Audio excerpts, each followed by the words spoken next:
Hi friend, আমি আবার চলে এসেছি নতুন একটা রেসিপি নিয়ে, আলুর লাচ্ছা পকোড়া। চলো বানাবো, দেখবে। আজকের আয়োজনে আমি নিয়ে নিয়েছি আলুগুলো ভালো করে ছুলে আমি ধুয়ে নিয়েছি। এবার নিয়ে নিয়েছি একটা গ্রেটার, এটা দিয়ে আমি আলুগুলো গ্রেট করে নেব।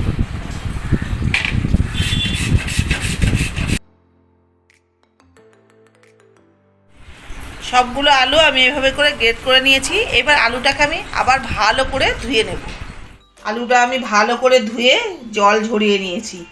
এবার এতে আমি দিয়ে দেবো স্বাদ মতো নুন। এখানে নিয়ে নিয়েছি ধনেপাতা কুচি আর কাঁচা লঙ্কা বাটা, এটা আমি দিয়ে দেবো।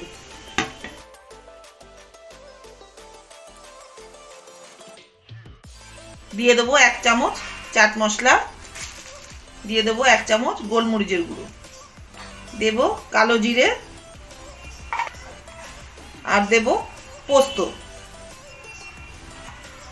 তারপরে এতে আমি দেব আতপ চালের গুঁড়ো।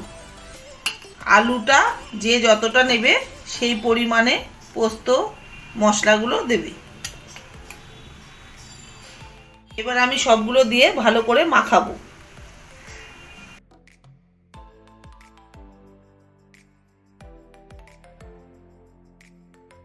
আমার এটা সুন্দর করে মাখা হয়ে গেছে।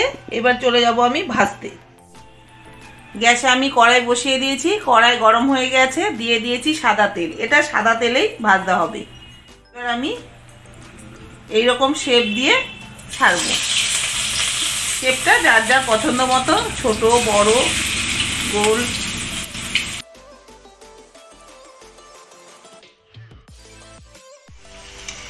আমার এক সাইড ভাজা হয়ে গেছে, আমি উল্টে দেব।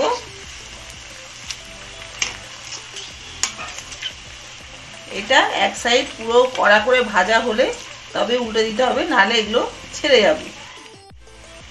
2 পিঠ লাল করে ভাজা হয়ে গেছে, আমি এবার ভাজাগুলোকে তুলে নেব। এইরকম আমি সবগুলোকে এইভাবে করে ভেজে নেব। আমার আলুর লাচ্ছা পকোড়া একদম রেডি। এটা সজের সঙ্গেও খেতে ভালো লাগে, আবার নিরামিষের দিনে ডাল ভাতের সঙ্গে খেতেও দারুণ লাগে। বাড়িতে ট্রাই করে দেখবেন, খুবই ভালো লাগবে। এখানে যে দেখছেন নারকেল আর ধনেপাতার চাটনি, টমেটো সস, চিলি সস, এগুলো সব আমার চ্যানেলে পেয়ে যাবেন। আর আমি একটা ভেঙে দেখাই কতটা মুচমুচে খাস্তা হয়েছে, দেখুন। এইরকম ভালো ভালো রেসিপি পাওয়ার জন্য অবশ্যই আমাদের চ্যানেলটাকে সাবস্ক্রাইব করবেন এবং লাইক কমেন্ট শেয়ার করতে একদম ভুলবেন না। আপনাদের একটি লাইক আমাদের পরবর্তী ভিডিও বানাতে উৎসাহ দেবে। ভালো থাকুন, সুস্থ থাকুন, নমস্কার।